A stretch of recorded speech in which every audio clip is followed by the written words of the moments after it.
how money really works that schools don't teach. You can make good money and still be poor. Some people earn six figures and live paycheck to paycheck. Others earn half that and quietly build wealth. The difference isn't luck, talent, or working harder. It's understanding how money really works. The lie we're taught. From the time we're kids, we're told one simple formula for success: go to school, get a job, work hard. And to be fair, that advice isn't wrong. It's just incomplete. Because school teaches you how to earn money, but almost nothing about how to use it. They teach you how to solve equations, but not how interest works against you. They teach you how to get a paycheck, but not why that paycheck always seems to disappear. And that's why you see something that makes no sense at first. Doctors making six figures who live paycheck to paycheck. Pro athletes broke 5 years after retirement. Lottery winners who lose everything. Meanwhile, there's a quiet couple down the street. Average jobs, no flashy lifestyle. And somehow they retire with a few million in the bank. That's not luck. That's not intelligence. That's understanding money. Here's the truth. No one says out loud, money doesn't reward effort. If it did, construction workers and single parents would be rich. Money rewards behavior. Money rewards systems. Money rewards people who understand the rules of the game. You can make great money and still be broke if your expenses rise every time your income does. You can earn less than everyone around you and still build real wealth if you know how to control cash flow, avoid bad debt, and let time do the heavy lifting. We're taught to trade time for money, but wealthy people learn how to make money work without them. They buy assets before liabilities. They use debt carefully instead of emotionally. They think in decades, not paychecks, and the biggest difference? They don't ask, how much do I make? They ask, how much do I keep? How hard is my money working? And what happens if I stop working tomorrow? Once you understand that, everything changes. Because wealth isn't about grinding harder, it's about playing smarter. And the moment you learn the rules of money, you stop chasing it and start directing it. Income versus expenses. Here's the first truth most schools completely skip. Income doesn't make you rich. What you do with it does.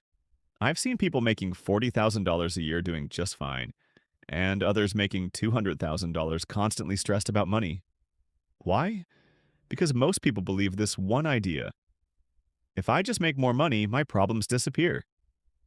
And for about 3 months, it feels true. Then the bigger paycheck shows up. So does the nicer car, the bigger house, the upgraded lifestyle. Not because you need it, but because you can afford the monthly payment, and suddenly your income went up. But your bank account didn't. This is called lifestyle creep, and it's one of the biggest wealth killers there is.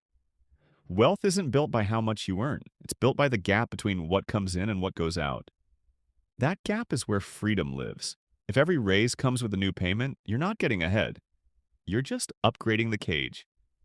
Because when your expenses rise every time your income does, you're running faster.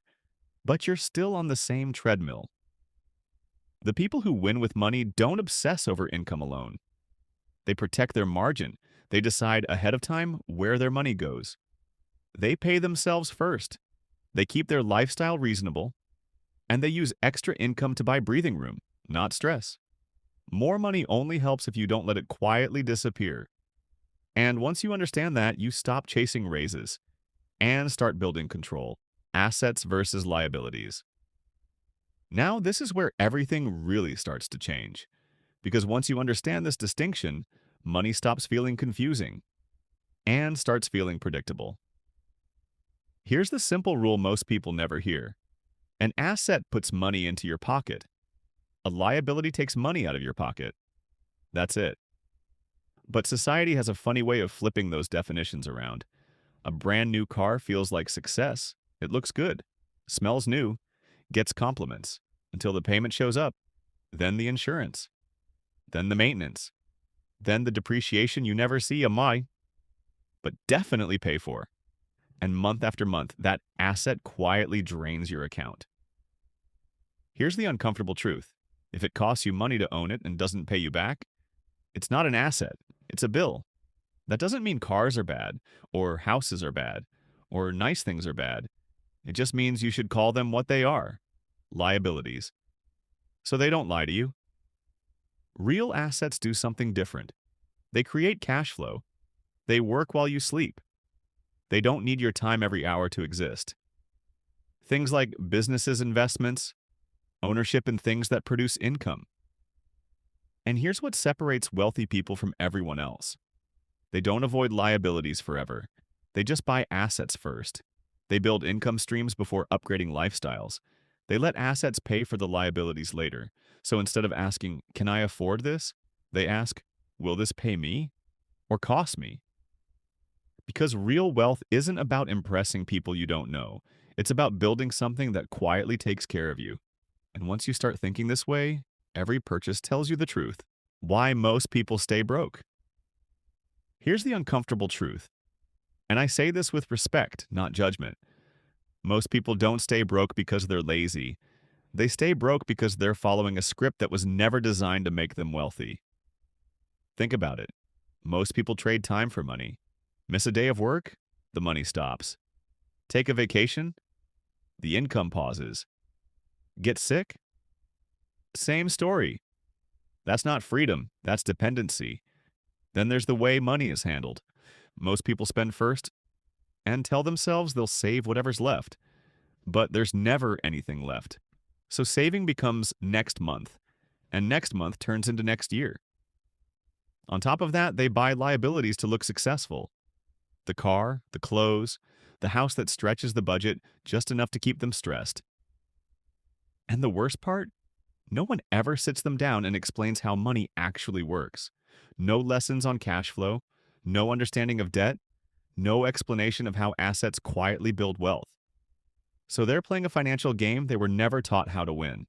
And here's the part most people don't want to hear: the system isn't designed to make you wealthy. It's designed to make you productive. Busy people make the system run, but busy doesn't mean free. If every dollar you earn depends on your time, you don't really have income. You have a job-shaped trap. That doesn't mean jobs are bad. It just means jobs alone won't build wealth. The people who escape this cycle learn one thing: how to make money that doesn't need them every hour. And once you see that, you stop blaming yourself and start changing the rules you play by. Listen, this is your final wake-up call. Not from your boss, not from your bank, but from reality.